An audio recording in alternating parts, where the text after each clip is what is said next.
মেসির নাম তো সবার মুখস্থ, আর এই যুবকরা যারা পিছনে বসে রয়েছে এদেরকে জিজ্ঞেস করেন তো নবীর দুইজন ছেলে সন্তানের নাম বলো। এই যুবকরা তোমাদেরকে বলছি, বিবেককে একটু নাড়া দাও। তুমি ফুটবল প্লেয়ার যারা, তাদের নাম মুখস্থ করছো, কে কয়টা গোল দিয়েছে সেটাও তোমার মুখস্থ আছে। কোথায় ব্রাজিল? তোমার আত্মীয় না, তোমার দেশীয় না, প্রতিবেশীও না, তাদের নাম মুখস্থ করেছ। তাদের ব্যাপারে জানার এত আগ্রহ, আমার দয়াল নবীর সন্তান যারা, তাদের জানা, তাদের ব্যাপারে জানা দরকার আছে না নাই?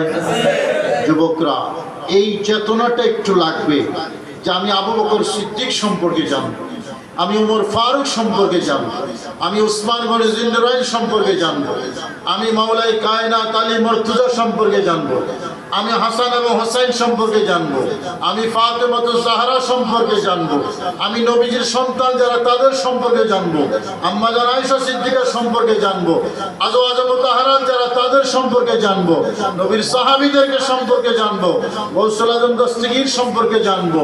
ওনাদের সম্পর্কে জানলে তুমি জান্নাতে যেতে পারবে। কথা বলেন ঠিক কিনা? মেসি সম্পর্কে জানলে আমার কোনো ফায়দা আছে? কোনো ফায়দা নেই, কোনো ফায়দা নাই। এরা রাগ করে উঠতে যাবে এখন মেসির বিরুদ্ধে বলতেছে। যার কথা জানলে, মানলে, শুনলে আমার দুনিয়াতেও কাজে লাগবে, আখিরাতেও কাজে লাগবে। এই যুবকরা শুনো, দ্বীনের চেতনা, দ্বীনের জজবা বুঝো। একজনের বয়স 13 বছর, আরেকজনের বয়স 14 বছর, দুই ভাই, এক মায়ের সন্তান। মায়ের নাম আফরা, হাদিস হলো সহিহ বুখারী হাদিস। মায়ের নাম আফরা, হাদিস হলো সহিহ বুখারী।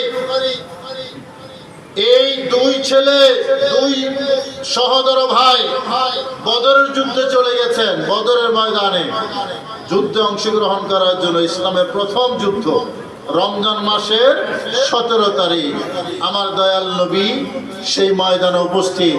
নবীজি বয়স, হাইট বিবেচনা করে যুদ্ধে যাওয়ার অনুমতি দিতেন। ছোট ছোট দুইটা বাচ্চা, 14, 13, দুই ভাই। একজনের নাম মুআজ। এই মেসির নাম মুখস্থ করেনেওয়ালা, নাম দুইটা মুখস্থ করো। একজনের নাম মুআজ, আরেকজনের নাম মুআব্বিজ।